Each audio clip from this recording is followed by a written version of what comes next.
Je suis Margot Bernard de Indura, partie prenante du pôle de compétitivité Infra 2050.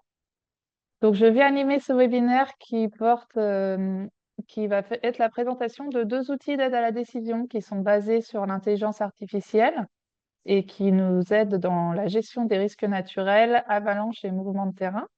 Donc, ce webinaire est organisé avec le LISTIC et avec Sage Engineering. Donc, on va être ensemble jusque 12 heures environ. Alors, e-Risk, c'est une communauté collaborative d'intérêt pour le développement des compétences de la recherche appliquée et de l'innovation dans le domaine des risques naturels gravitaires et qui est animée par Indura. Dans ce cadre, les webinaires e-Risk ont pour vocation de porter à connaissance les méthodes, outils, concepts et expériences capitalisées dans les laboratoires et les entreprises dans le domaine des risques naturels. Alors, ce webinaire va être organisé avec deux présentations qui seront suivies d'un moment d'échange. Pour les questions, vous pouvez les poser à tout moment dans le module Q et R. On les reprendra à la fin.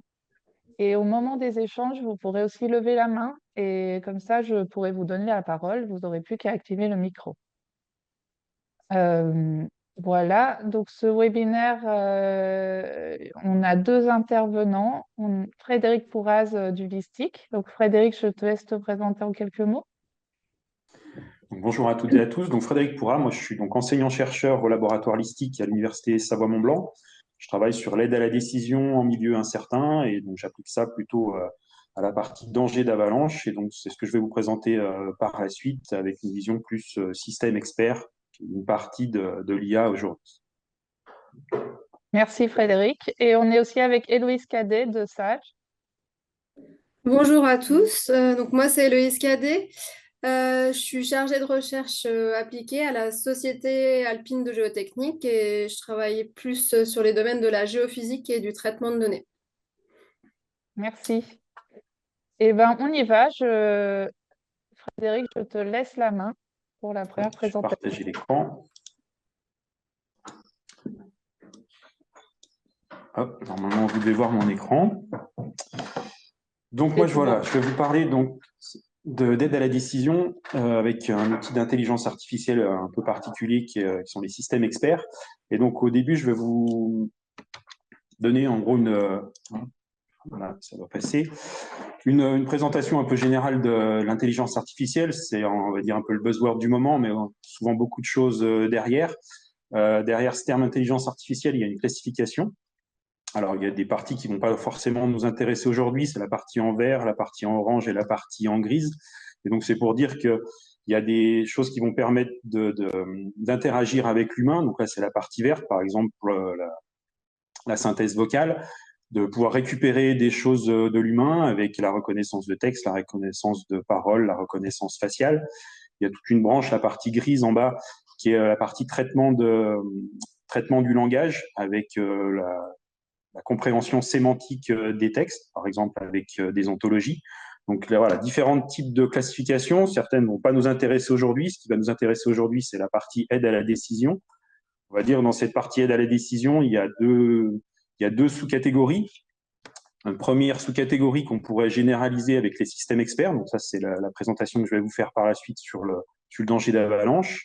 Et puis, il y a toute une grosse branche qui est aujourd'hui le machine learning. Alors, dans ce machine learning, il y a plein de sous-entités.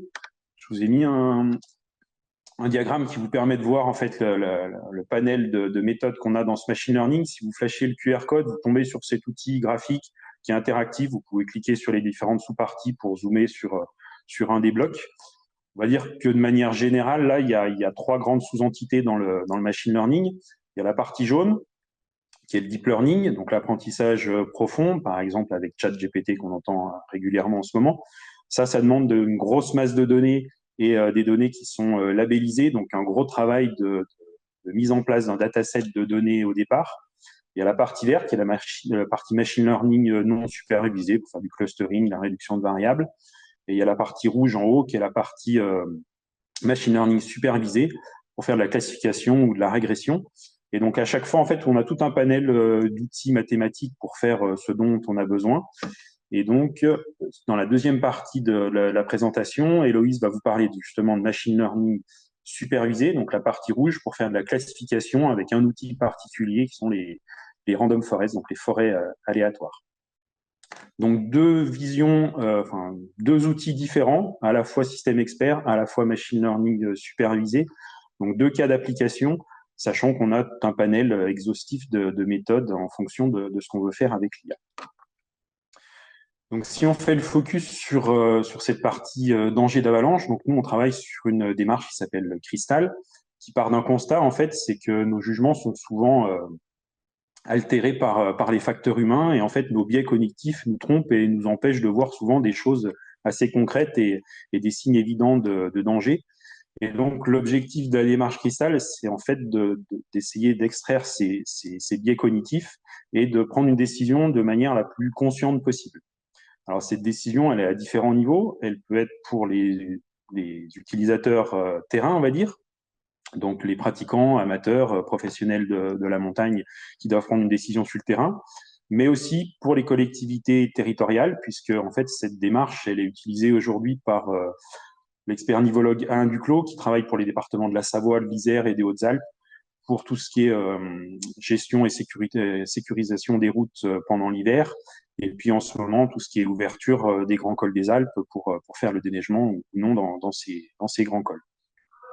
Donc, on travaille en partenariat avec l'association Data Avalanche, dont Alain Duclos est le fondateur et le président, et puis donc la société Aléa, avec laquelle il fait cette sécurisation des routes sur les départements.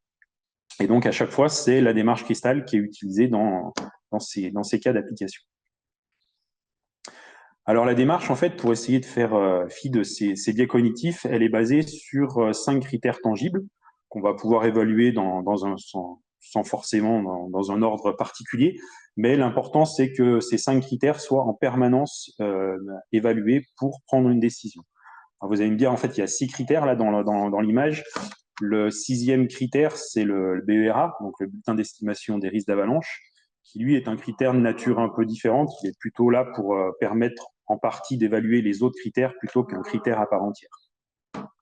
Donc dans ces critères, on a le premier critère qui est l'inclinaison de la pente. Donc aujourd'hui, on a des modèles numériques de terrain qui nous permettent d'avoir des choses très précises et de pouvoir évaluer l'inclinaison des différentes pentes via des cartes. On a le deuxième critère qui est les observations d'avalanche récentes. Donc ça, c'est l'objectif de l'association Data Avalanche, c'est de recenser toutes les observations que tout un chacun peut remonter de manière le plus précise possible et surtout diffuser l'information le plus rapidement possible parce que ça, c'est un des critères très importants dans cette aide à la décision. Le fait d'avoir les tranches d'altitude, les tranches d'orientation de ces observations, le type d'observation qu'on a, est-ce que c'est des plaques de fond, est-ce que c'est des départs de plaques, et quelle volumétrie on a sur ces observations d'avalanche. Donc ça va être un critère, le critère le plus tangible, qui va nous permettre potentiellement d'évaluer le troisième critère. Donc c'est la notion de couche fragile. Je ne vais pas m'étendre sur cette notion de couche fragile. C'est une des caractéristiques physiques qui va nous permettre qui va permettre le déclenchement des avalanches. Donc, soit ça, on le trouve par rapport aux observations, soit quand on n'a pas d'observation, on va faire des tests nivologiques. Donc, on a monté tout un protocole de tests nivologiques qui va nous permettre de savoir si on a ces couches fragiles, si elles sont efficaces ou non, si elles propagent ou non. Donc, il y a différentes caractéristiques qu'on vient mesurer avec ces tests nivologiques. On a les deux derniers critères, donc c'est la hausse de température, voire la fonte, et puis la surcharge. Donc ça, c'est des critères qui vont être évalués via des stations de mesure autonomes. Donc, on a mis en place des stations de mesure bien particulières, des stations qui s'appellent des types FlowCapt. En fait, l'objectif, c'est vraiment de mesurer l'information la plus pertinente. Par exemple, donc sur la hausse de température, aujourd'hui, on a plein de stations qui nous donnent la température de l'air. Mais en fait, la température de l'air, elle n'est pas très intéressante pour nous. On peut avoir des différences de gradient de température entre la température de l'air et la température surface neige qui vont de 20 à 25 degrés. Donc l'important pour nous, c'est de mesurer la température surface neige. Et donc c'est pour ça qu'on a équipé certaines stations de mesure de ce type de capteur. Et puis de la même manière, pour tout ce qui est surcharge, on va avoir les hauteurs de neige, ça c'est une chose. Et puis la surcharge, elle peut être due aussi au transport de neige par le vent. Et donc aujourd'hui, la plupart des stations de mesure vont nous donner une vitesse de vent, une vitesse en rafale ou une moyenne des orientations du vent. En fait, c'est pas ce qui nous intéresse parce que si la couche en surface elle est complètement dure, et ben on n'aura pas de transport par le vent. Donc, on a un capteur bien particulier de type FlowCap qui nous permet de mesurer ces quantités de neige transportées par le vent. Et donc ça, c'est la première chose à bien avoir en tête, c'est que en fait, les paramètres d'entrée, quelle que soit la méthode que vous utilisiez, que ce soit de l'IA ou pas de l'IA, les données d'entrée doivent être le plus pertinentes possible par rapport à votre cas d'utilisation. Donc ça, aujourd'hui, c'est des données qu'on peut retrouver via un outil qui s'appelle Synthesis, qui est accessible via donc soit par le QR code là, soit directement sur le site de datavalanche.org. C'est un outil qui est utilisé à la fois par les pratiquants, à la fois par les experts nivologues et gestionnaires des routes. Donc ça nous donne en fait ces informations-là sur l'ensemble des Alpes françaises par massif, et ça nous permet de croiser visuellement ces données pour comprendre les tranches d'altitude et les tranches d'orientation qui sont impactées par ces différentes données. C'est un premier niveau de visualisation de ces données. Et l'objectif, en fait, c'est toujours d'évaluer ces 5 critères. Et l'évaluation de ces 5 critères, le but est de déterminer dans quel mode de vigilance on doit être. Donc, on a 4 modes de vigilance. Donc, ça, c'est la donnée de sortie, donc soit détendu, soit méfiant, soit alerté, soit hasardeux. Et en fonction de ce mode de vigilance, on va prendre une décision et faire des actions sur le terrain.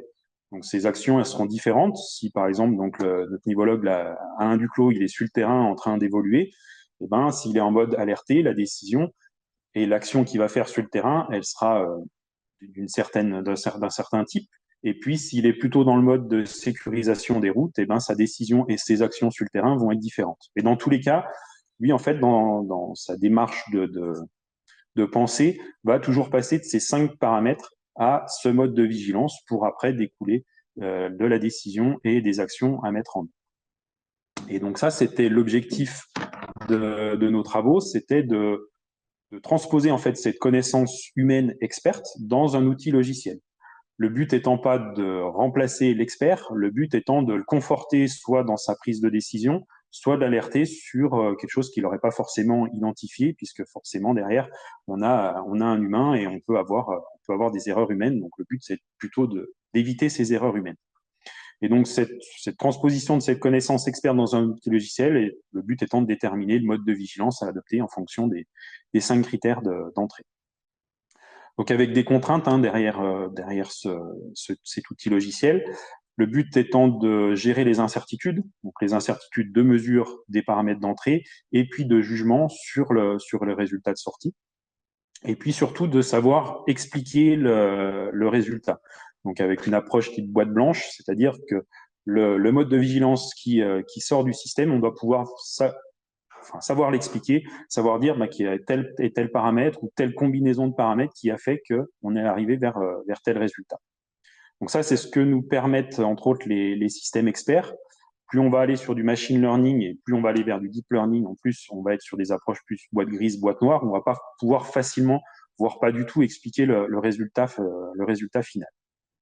Et puis donc on a utilisé un outil mathématique qui s'appelle la logique floue, qui va nous permettre justement cette explicabilité et puis de faciliter la prise en compte des incertitudes de mesure ou de jugement.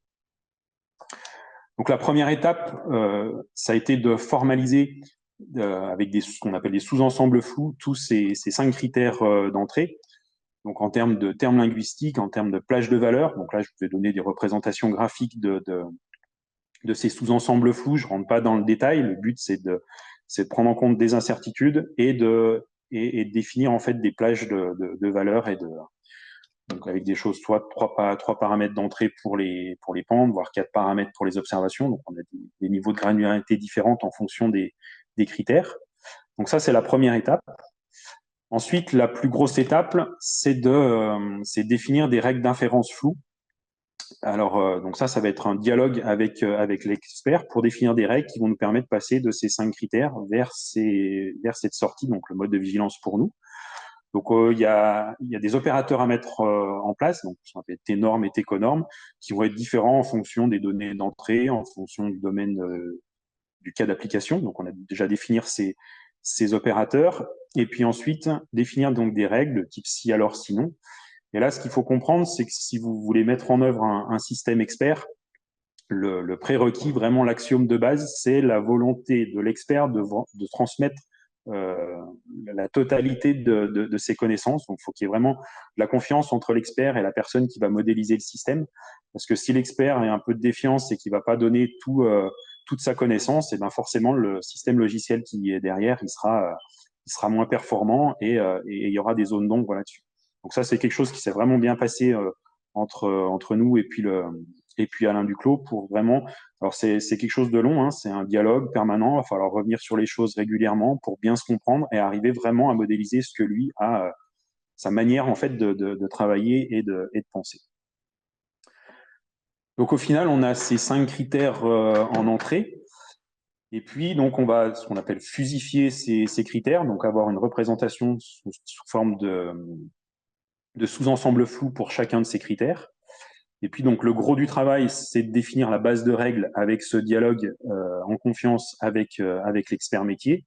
Et une fois qu'on a cette base de règles, on va pouvoir faire de l'inférence de règles pour définir la valeur de sortie, qui pour nous est le mode de vigilance.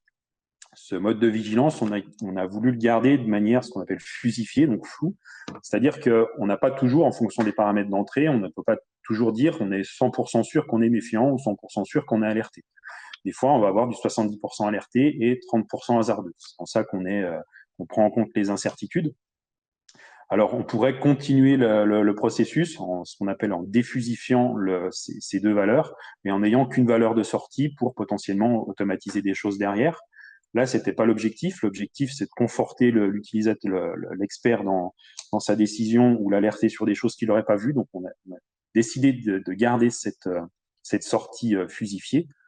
Et par contre, donc on a toujours cette boucle d'explication qui va nous permettre de dire c'est tel et tel critère d'entrée qui ont permis de dire qu'on était 70% alerté.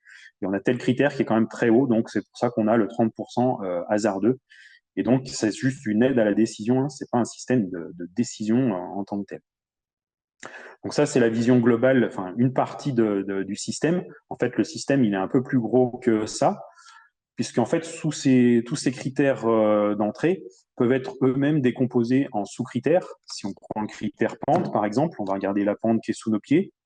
Et si cette pente n'est pas dangereuse, on va regarder la pente qui est en dessus de nous. Et si la pente en dessus de nous est dangereuse, savoir si une avalanche peut nous atteindre ou pas, par exemple.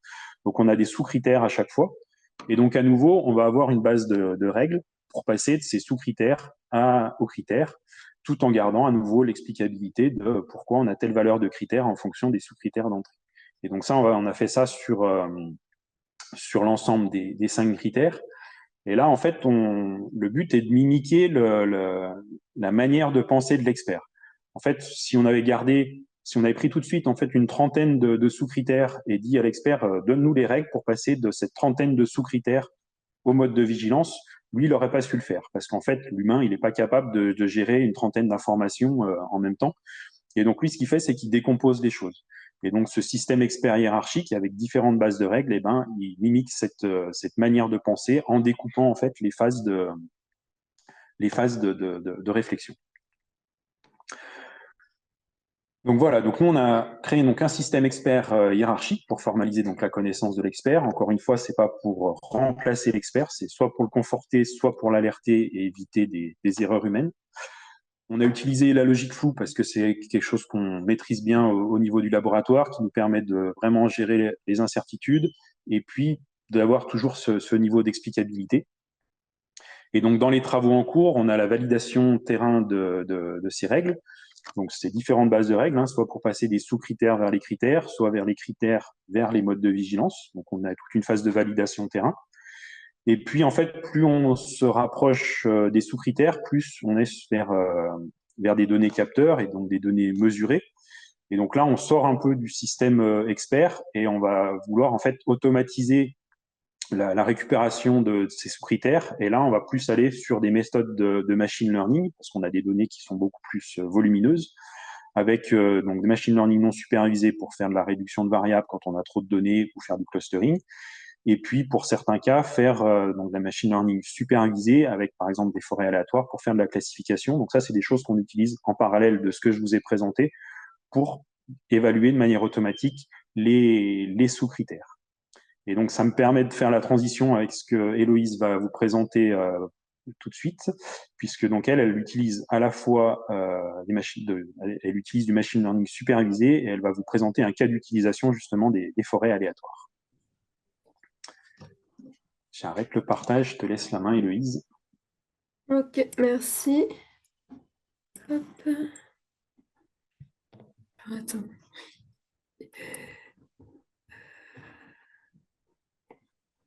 Partager. Ah, désolé, hein.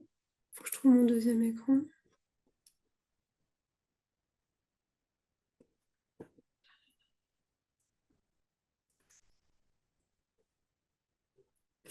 Voilà. Excusez-moi. Ok, donc moi je continue donc ce webinaire sur la gestion des risques naturels en vous présentant un outil d'aide à la décision basé sur l'intelligence artificielle. Cet outil a été développé lors du projet SIGAL pour Système d'information géographique des aléas gravitaires. Donc ce projet a été cofinancé par le département de la Savoie, la direction interdépartementale des routes Centre-Est et la région Rhône-Alpes, et a été réalisé donc à la SAGE, Société alpine de géotechnique. Pardon. Donc SIGAL, c'était un projet qui avait pour objectif de donner un niveau de vigilance pour les aléas gravitaires. Donc on a travaillé sur deux types d'aléas. D'une part les glissements de terrain, d'autre part les chutes de blocs. Notre territoire pilote, c'était donc le département de la Savoie et plus particulièrement les infrastructures routières. Et SIGAL a cherché à donner aux gestionnaires de ces infrastructures un outil d'anticipation et d'aide à la décision afin d'améliorer la sécurité sur leurs enjeux, donc les infrastructures routières. Il permet donc d'évaluer les aléas, donc les deux types d'aléas, de surveiller ces aléas sur les enjeux via une vigilance journalière et d'anticiper ces aléas pour planifier des actions préventives comme par exemple les fermetures de routes, les déviations, le déploiement matériel et humain adapté à la situation et éventuellement une cellule de crise. Et enfin, une autre partie de ce prototype, ça a été aussi de créer une application pour partager et pérenniser les connaissances en ligne. Donc la structure du projet est la suivante. On part donc d'une base de données d'apprentissage qui va combiner à la fois une base de données sur les événements gravitaires et aussi des données spatiales. Elle nous permet de réaliser des modèles par apprentissage en intelligence artificielle, donc des modèles qui donnent une vigilance. Je vous détaillerai ce qu'est la vigilance ici. Et ces modèles seront ensuite appliqués à de nouvelles données, principalement météorologiques, pour être visualisées via une plateforme en ligne. Donc évidemment, en intelligence artificielle, vraiment le nerf de la guerre, ce sont les données. Hein. Elles sont vraiment essentielles et indispensables pour l'IA. Donc je vais vous les présenter ici. Elles sont de plusieurs types. Tout d'abord, il y a les événements gravitaires. Donc nous, on a environ 1500 événements sur le territoire de la Savoie, uniquement sur les routes. On estime que le référencement est quasi exhaustif sur ces routes, donc ça a été une hypothèse utilisée pour l'apprentissage ensuite. La période concernée, c'est de 2008 à 2020, puis on a environ 900 chutes de blocs et 500 glissements de terrain. Voilà, pour les données d'événements. Ensuite, on a deux autres types de données. On a des données spatiales qui, elles, ne vont pas dépendre du temps, enfin quasiment pas. On a une lithologie simplifiée qu'on a créée à partir donc, des cartes géologiques du BRGM. On a des infos sur le modèle numérique de terrain, donc une topographie qu'on dérive, mais l'info la plus pertinente dans nos cas, c'était quand même la pente. Et enfin, on a la couverture des sols qui nous viennent du projet européen Core Inland Cover. Tout ça sur les 3300 km de route qu'on a discrétisé en environ 37 000 points. Donc, on a une quantité de données relativement importante. Dans le domaine spatio-temporel, on a donc ces événements historiques, ces 1451 événements gravitaires. Et à chacun de ces événements, ainsi qu'à chacun des points définis sur les routes, on a une température et une précipitation qui nous viennent du modèle Antilope de Météo France, qui sont des radars de pluie corrigés par des informations de stations météo locales. Et ensuite, les nouvelles données donc, qui vont être utilisées pour l'application du modèle, c'est des données donc, météorologiques du modèle Météo France Arome. Donc voilà pour l'ensemble des données. Ces données sont donc utilisées pour créer les modèles. Donc nous, ce qu'on va chercher à donner, c'est un degré de vigilance. Donc c'est ici, là, j'espère que vous voyez tous ma souris. Donc un degré de vigilance journalier par zone. Et il est composé de 2 termes, une donnée spatiale et une donnée temporelle. La donnée spatiale va nous donner un indice en terrain de la susceptibilité à l'aléa. Donc on a bien à chaque fois 2 modèles. L'indice pour les glissements de terrain et l'indice pour les chutes de blocs. Et le modèle temporel qui nous donne une prévision de ces 2 aléas glissements de terrain. Donc l'indice de susceptibilité, il va être plutôt basé sur des modèles statistiques, notamment avec la pente, mais aussi pour les glissements de terrain avec la géologie et le couvert végétal. Tandis que le modèle de prévision, lui, est vraiment créé à partir d'intelligence artificielle, principalement des forêts d'arbres aléatoires. Et les paramètres d'entrée, ce sont les paramètres météorologiques. Donc, on a différents cumuls de précipitations sur des durées relativement grandes, entre 2 et 45 jours. Et on a des paramètres d'information sur la température pour imager, enfin, approximer l'effet de gel-dégel uniquement donc, pour les chutes de blocs. Donc, je vais vous décrire un peu plus ces 2 types de modèles. Donc la susceptibilité aux aléas pour les glissements de terrain, elle est définie avec un index qu'on appelle le Landside Susceptibility Index, qui a été développé ici avec différents types de poids et pondérations. Je ne rentre pas dans le détail de ces poids et pondérations, mais la pente a le poids le plus important, évidemment. Géologie et couvert végétal, donc c'est inspiré de ce qui s'est déjà fait à l'échelle européenne, mais avec une méthodologie un petit peu différente. Donc on applique cet index sur les 37 000 points de nos routes, et ce qui nous permet de réduire aussi le nombre de points spatio-temporels à environ 7 000 secteurs homogènes en termes de susceptibilité au glissement de terrain. Pour les chutes de blocs, on a opté pour une approche un petit peu différente. Donc, on a utilisé le logiciel Florer, qui est un logiciel de propagation à grande échelle, qui est principalement basé sur la ligne d'énergie et la dispersion latérale.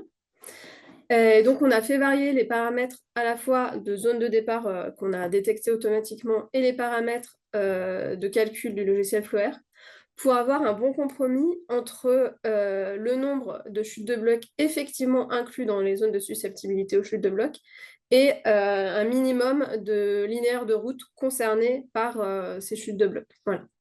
Et là, on obtient environ 3000 secteurs susceptibles aux chutes de blocs sur l'ensemble de nos routes. Ça, c'était pour les modèles de susceptibilité. Maintenant, on va passer aux modèles de prévision. Donc, les modèles de prévision sont gérés par l'apprentissage automatique supervisé. Ça veut dire quoi? Ça veut dire qu'en entrée, on lui donne des paramètres météorologiques et le fait qu'il y ait eu ou qu'il n'y ait pas eu d'événement. Qu'il y ait eu un glissement, par exemple, dans ce cas-là, on est sur les glissements de terrain, ou qu'il n'y ait pas eu d'événement. Et ensuite, ce qui est très délicat dans ces modèles, c'est d'essayer d'estimer la qualité du modèle. Donc, il y a plusieurs approches pour cela, et moi, je vous présente ici une matrice de confusion sur un modèle avec 3 paramètres d'entrée qui sont des paramètres uniquement de cumul pluviométrique à court terme, moyen terme, long terme, c'est-à-dire le cumul sur 2 jours, 12 jours et 45 jours. Et la matrice de confusion, c'est celle-là. Donc, elle est calculée ici sur un test set qui n'a pas servi à l'apprentissage, donc qui n'a pas servi à la création du modèle. C'est vraiment un set indépendant. Donc, sur ce set, il y a 182 points spatio-temporels. Parmi ces 182 points, ici, donc c'est la ligne du bas, hein, si vous ne voyez pas ma souris, parmi ces 182 points, il y a en effet eu 91 glissements et 91 non-événements. OK, donc ça, c'est ce qui s'est réellement passé.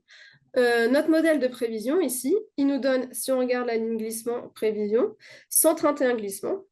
Et si on regarde cette ligne, parmi les 131 glissements donnés par notre modèle de prévision, on a 70 glissements qui ont en effet, qui sont en effet passés et 54 glissements qui n'ont pas eu lieu. De la même façon, on peut regarder la ligne non-événement.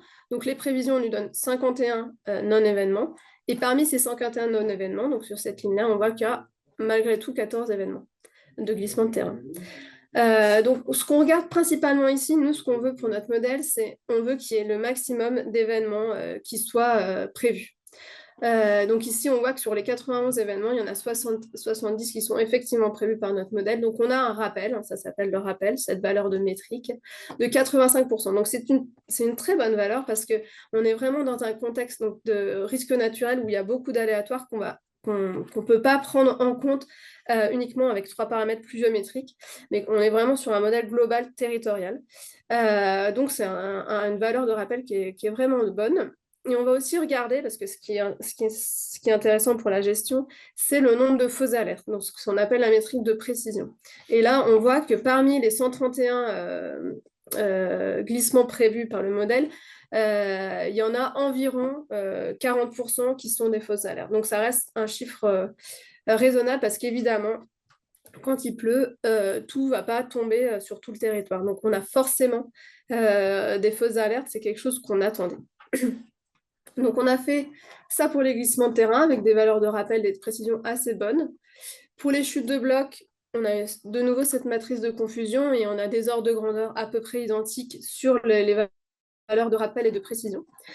Sur les chutes de blocs, je souligne juste le fait qu'on a ces 3 paramètres d'entrant de pluviométrie à court terme, moyen terme, long terme. Et on a aussi introduit des paramètres de température. Comme je le disais, ici, sur ce modèle-là, on a une température minimale, le nombre de dégels partiels sur les 30 jours précédents, la date auquel on s'intéresse, et le nombre de dégels total sur les 30 jours précédents, la date à laquelle on s'intéresse.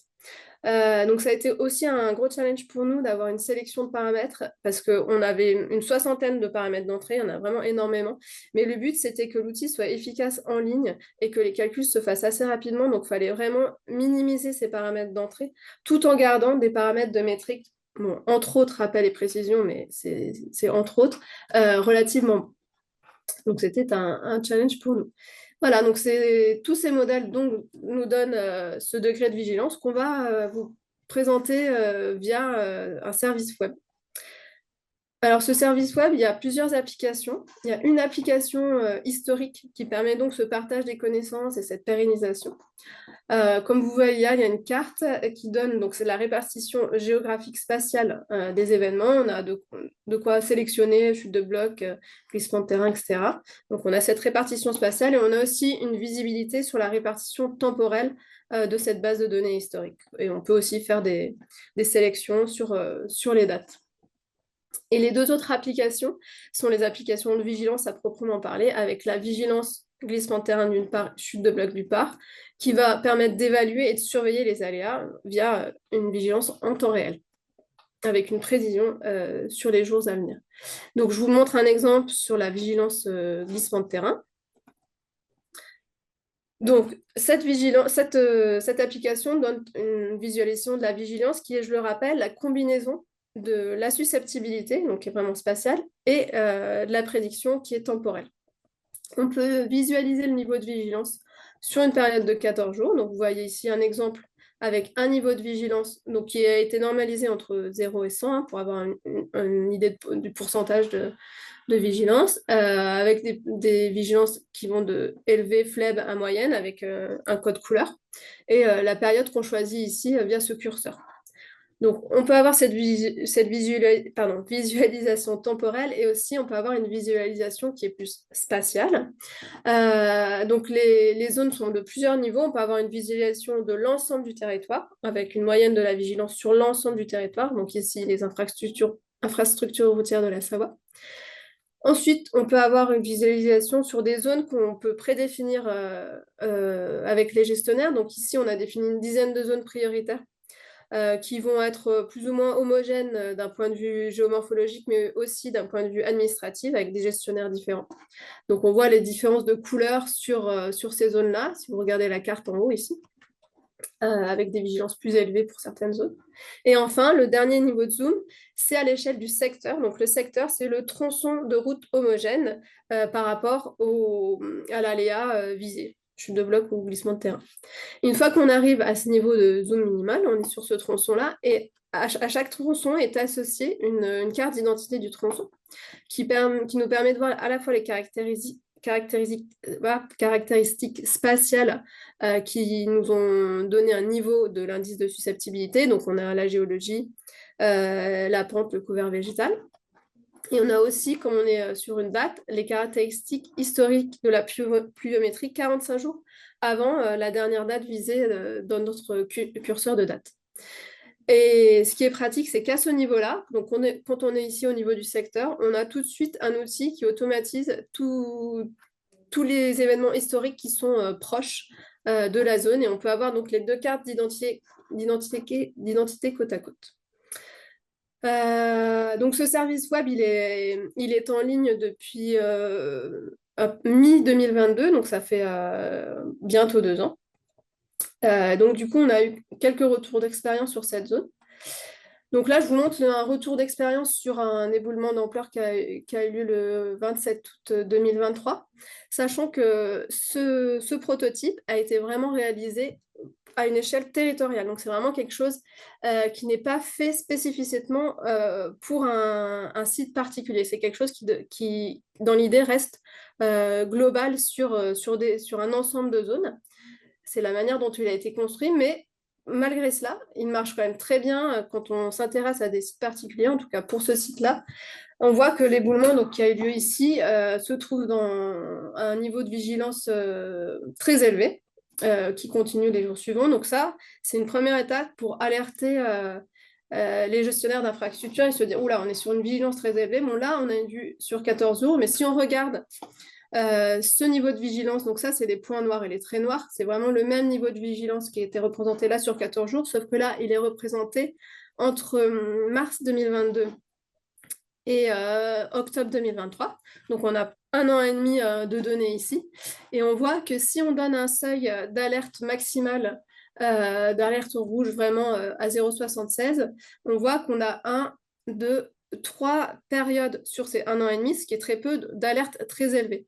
Et l'éboulement d'ampleur a eu lieu ici sur une des 3 zones d'alerte.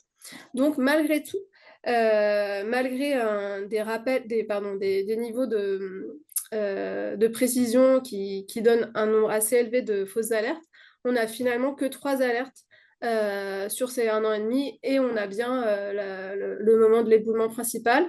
Combiné à une expertise terrain, on a vraiment un outil qui peut aider à la décision sur entre autres les fermetures préventives de route. Donc voilà, donc pour conclure, on a réalisé ce prototype sur un territoire test de la Savoie avec à la fois des modèles spatiaux qui donnent une susceptibilité à ces 2 aléas, chute de bloc et glissement de terrain, pardon, et des modèles de prévision basés sur l'intelligence artificielle. On a un prototype en ligne d'aide à la décision qui est déjà bien avancé. Évidemment, on a encore des perspectives sur ce sujet avec l'extension à d'autres territoires, d'automatiser la mise à jour à chaque fois qu'on a de nouveaux événements ou à chaque fois qu'on a un certain nombre de nouveaux événements, à la fois pour les modèles de susceptibilité et les modèles d'IA. De développer des méthodologies d'évaluation, notamment comment prendre en compte ces retours d'expérience. On voit que l'évaluation d'un modèle, c'est vraiment une question qui est assez complexe, il y a beaucoup de choses à voir. On aimerait améliorer notre expertise sur les données météo, notamment allonger la prédiction qu'on a actuellement à 1 jour à 4 jours et faire évoluer les fonctionnalités du prototype pour qu'il soit de plus en plus utilisé par les gestionnaires. Voilà, et j'ai terminé pour moi. Je vous remercie pour votre attention.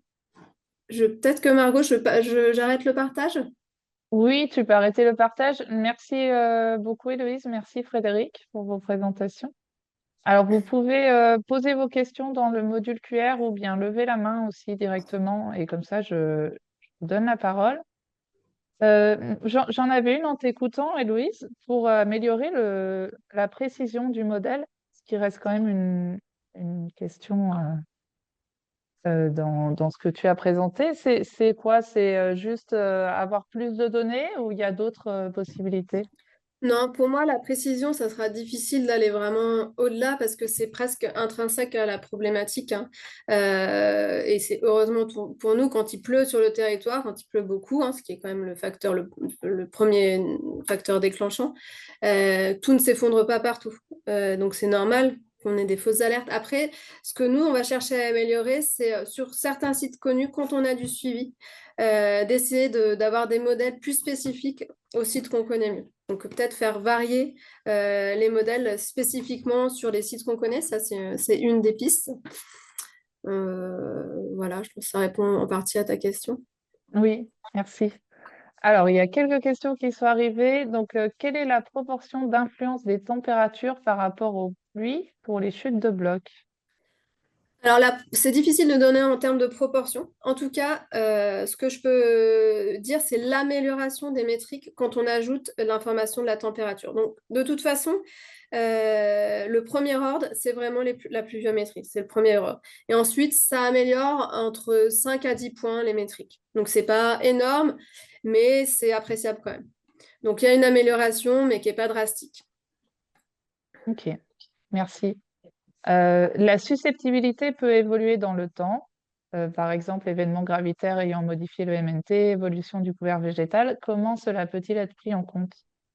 Bah, c'est ce que je disais, donc c'est quelque chose qui évolue très lentement, hein, le couvert végétal et le changement de topo, mais oui, en effet, c'est vrai. Donc c'est une des perspectives d'automatiser en fait à la fois les modèles de susceptibilité et les modèles d'aléa, c'est-à-dire réentrer les données d'entrant qui sont la pente, le couvert végétal, et les mettre à jour. Mais c'est vrai que pour ces données spatiales, une mise à jour régulière, enfin régulière, vraiment tous les mois, par exemple, ça serait inutile. Peut-être qu'il faut viser tous les 5 ans, parce qu'on n'a pas de changement drastique, ou les mettre uniquement à jour sur certains sites où il y a une topo très, très, très différente. C'est vrai qu'on ça peut être à la fois naturel et ça peut être à la fois lié à l'homme, hein. S'il y a des blés remblais qui se font, dans ce Mm. cas-là, oui. Merci. Est-ce qu'il y a d'autres outils semblables qui existent à l'international sur le sujet?